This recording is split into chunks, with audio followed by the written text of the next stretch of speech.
1 अप्रैल 2025 से banking rule change हो रहा है, जिसके बाद 5 नए नियम लागू हो रहे हैं। जितने भी सेविंग अकाउंट धारक हों या फिर करंट अकाउंट धारक हैं, सभी लोगों के लिए 1 अप्रैल से जितने भी बचत खाता धारक हैं उन पर 5 नया नियम लागू होगा।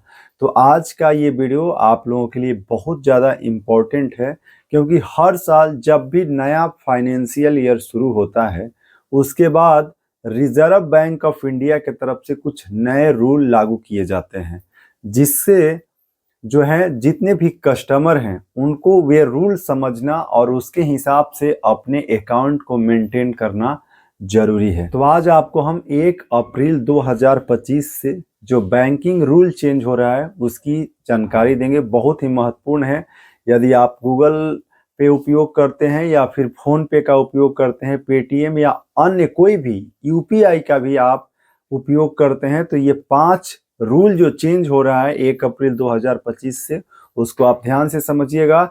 नहीं तो 1 अप्रैल के बाद आपके जो बैंक से लेन देन आप करते हैं उसमें आपको जो है रुकावट का सामना करना पड़ सकता है, क्योंकि जो कई रूल बदल रहे हैं उसमें आपके जो बैंकिंग ट्रांजैक्शन हैं वे भी प्रभावित हो सकते हैं। तो ध्यान से आप एक एक चीज समझिएगा।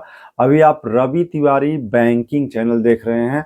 चैनल पर आप पहली बार जुड़े हैं तो सब्सक्राइब कर लीजिएगा, वीडियो को लाइक कीजिएगा, और इससे जुड़ा कोई भी कंफ्यूजन आपके मन में है तो आप जो है कमेंट बॉक्स में इंफॉर्मेशन टाइप कर सकते हैं। तो चलिए आज का ये वीडियो शुरू करते हैं। और 5 जो रूल चेंज हो रहा है रिजर्व बैंक ऑफ इंडिया की तरफ से और एनपीसीआई यानी national payments corporation of India की तरफ से, ये 5 जो नए नियम 1 अप्रैल से लागू होंगे उसमें सबसे पहला जो इम्पोर्टेंट नियम है, और आगे आपको जो यूपीआई जितने भी यूपीआई यूजर हैं जो कि मोबाइल से पैसे प्राप्त करते हैं या फिर मोबाइल से पैसे ट्रांसफर करते हैं, उनके लिए भी सबसे बड़ा रूल जो है बदल रहा है। सबसे पहला रूल की हम बात करते हैं जो कि नया नियम 1 अप्रैल से लागू होगा, वे है मिनिमम एवरेज बैलेंस, यानी न्यूनतम आपको अपने अकाउंट में कितना पैसा रखना है। क्योंकि देखिए, यदि आप अपने खाता में जो मिनिमम एवरेज बैलेंस है उसको आप मेंटेन 1 अप्रैल 2025 से नहीं करेंगे तो आपके खाते से जो है कुछ चार्जेस डिडक्ट होते हैं। इसीलिए आपको ध्यान रखना है।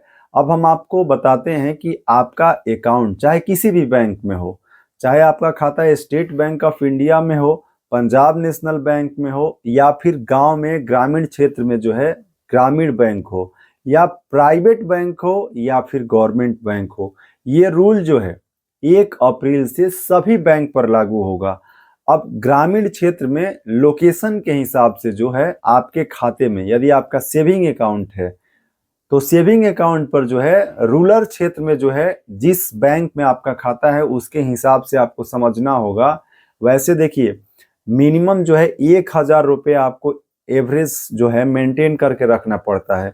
लेकिन आपका यदि खाता अलग अलग प्रकार के जो जो भी बैंक है वहां आपको सुनिश्चित करना होगा कि उस बैंक में आपको कितना पैसा रखना है। शहर के लिए अलग है, ग्रामीण क्षेत्र के लिए जो है अलग है आपको मिनिमम एवरेज बैलेंस। तो आप 1 अप्रैल से ध्यान रखिएगा कि आपके खाते में कितना कम से कम बैलेंस रखना है। आप उस बैंक के वेबसाइट पर भी जा सकते हैं। सपोज आपका खाता मान लीजिए कि एसबीआई में है तो एसबीआई के आप वेबसाइट पर जा करके आप इसको चेक कर सकते हैं कि आपको कितना मिनिमम एवरेज बैलेंस रखना है। दूसरा जो नया नियम 1 अप्रैल 2025 से चेंज हो रहा है उसमें जो है एटीएम से लेकर के जो है बहुत इंपॉर्टेंट न्यूज है। जितने भी लोग एटीएम का उपयोग करते हैं, तो अब देखिए एटीएम से या आप जो पैसा निकालते हैं उस पर जो है लिमिट लागू किया जा रहा है।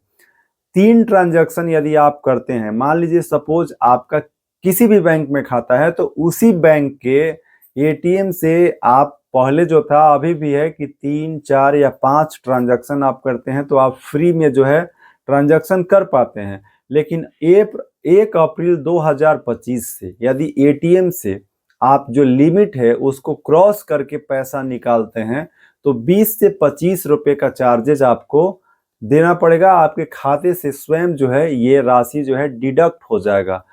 वैसे देखिए, जो नॉर्मल एक एटीएम से पैसा निकासी का लिमिट है, वे 1 महीने के अंदर 3 बार आप अपने एटीएम से जो है कैश विथड्रॉल कर सकते हैं।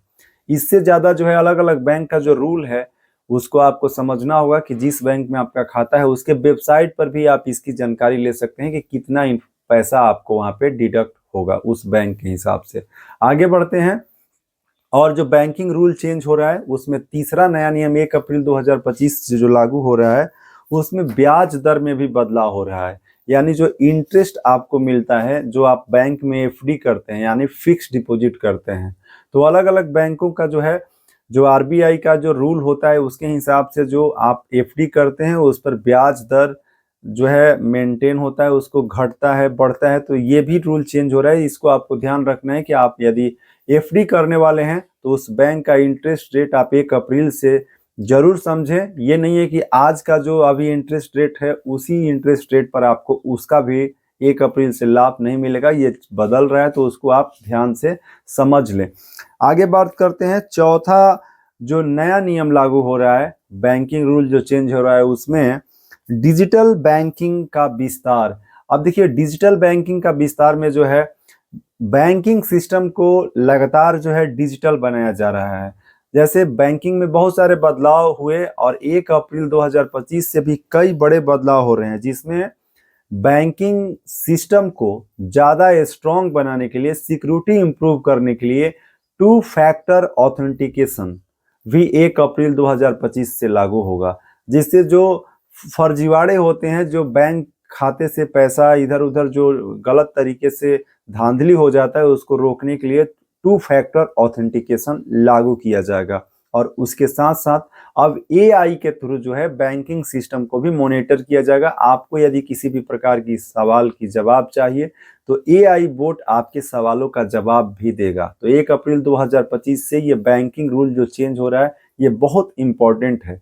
अब आपको 5वां नया नियम जो है बैंकिंग रूल जो चेंज हो रहा है 1 अप्रैल से, उसमें जो है पॉजिटिव पे सिस्टम लागू होगा, जिसमें 50,000 रुपए से ज़्यादा का यदि आप चेक किसी को देते हैं तो आपको बैंक को इन्फॉर्म करना पड़ेगा कि हाँ हम इस व्यक्ति को चेक दिए हैं। जब तक आप इन्फॉर्म बैंक से नहीं करेंगे तब तक आपका चेक क्लियर नहीं होगा। ये दोनों लोगों के लिए इम्पोर्टेंट है, जो चेक दे रहे हैं और जो चेक ले रहे हैं। तो यदि आप एक चेक ले रहे हैं किसी से तो आप ध्यान रखें कि वे व्यक्ति बैंक में सूचित करें, नहीं तो 50,000 के बाद बिना इंफॉर्मेशन के अब चेक से पेमेंट जो है निकासी नहीं हो पाएगा। तो ये एक इम्पॉर्टेंट इंफॉर्मेशन है।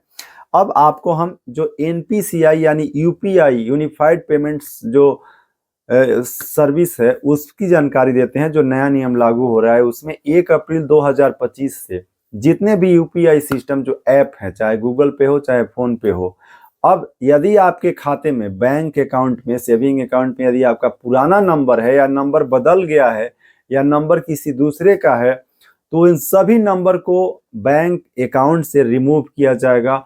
और आप यदि यूपीआई उपयोग करने वाले हैं तो हो सकता है कि आपका जो है फिर से रिन्यूअल, वहां पे मोबाइल नंबर रिन्यू करने का ऑप्शन आपको मिलेगा और नंबर वेरीफाई करेंगे तभी आप यूपीआई से जो है पेमेंट कर पाएंगे या पेमेंट रिसीव कर पाएंगे। तो ये 1 अप्रैल 2025 से बैंकिंग रूल चेंज में बहुत बड़ा बदलाव जो होने वाला है।